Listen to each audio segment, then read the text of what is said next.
Nous voici à la dernière semaine avec le conte des Séphiroth. Donc c'est la semaine de Malchut, la royauté. Et là, contrairement aux autres semaines, Malchut est la sphira qui contient toutes les autres Séphiroth. Donc que ce soit le Chesed, la Gévora, la rigueur, la générosité. Et ici, on nous donne un très bel exemple en disant que si les 6 autres Séphiroth sont chacune un élément de construction de la maison, la Malchut, c'est le fait de pouvoir rentrer dans la maison et pouvoir commencer à vivre. Que si les autres Séphiroth, elles ont chacune un élément et une lumière à soi, la Malchut a besoin de refléter. En fait, elle a besoin de lumière et c'est un peu comme la lune. Donc là, on nous dit, la Malchut est personnifiée par David Ameller.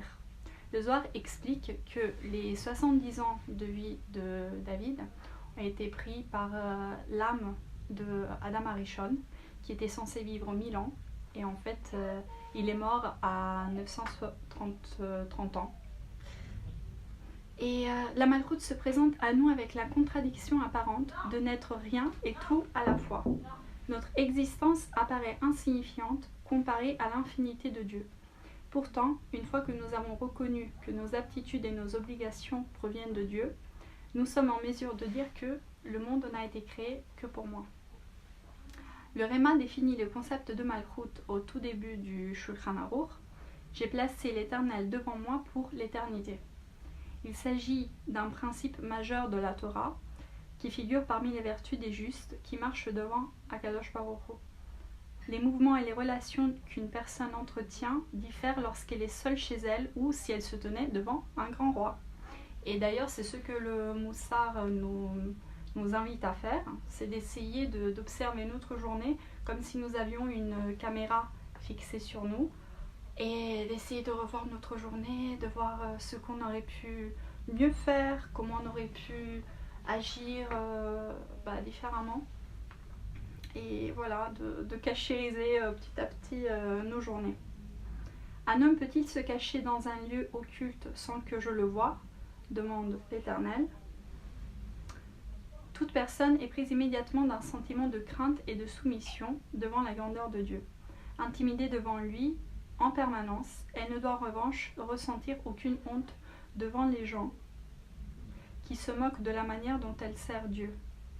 Même si elle doit toujours se comporter avec tsniout, avec modestie.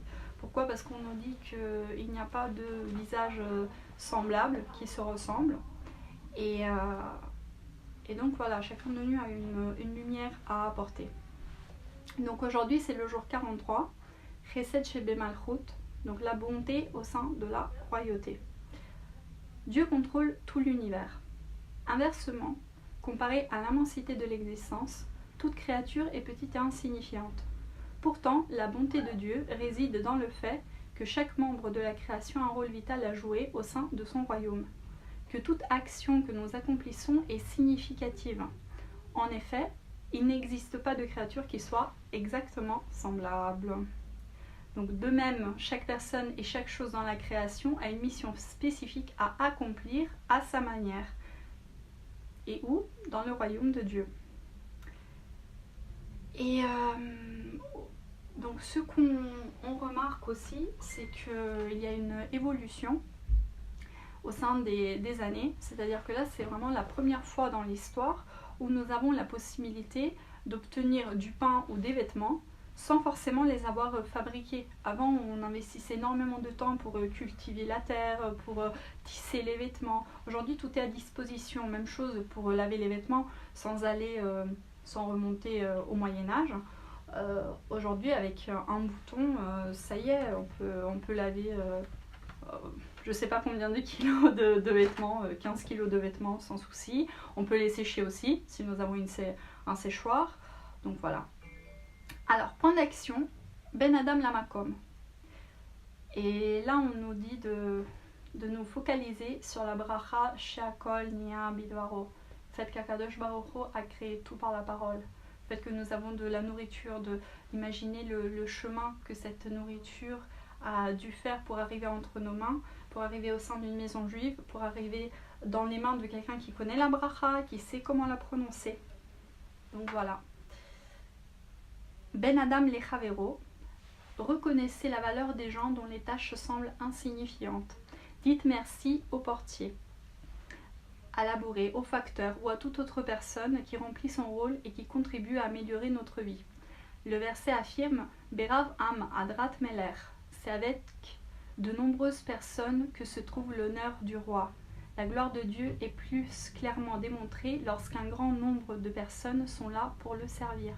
Aujourd'hui, rejoignez ou formez un groupe qui proclamera au monde la malchoute de Dieu. Et enfin, avec soi-même, les Adam, les Atzmo, soyez sensibles à l'importance et au sens que vous incarnez dans l'ordre divin de la création.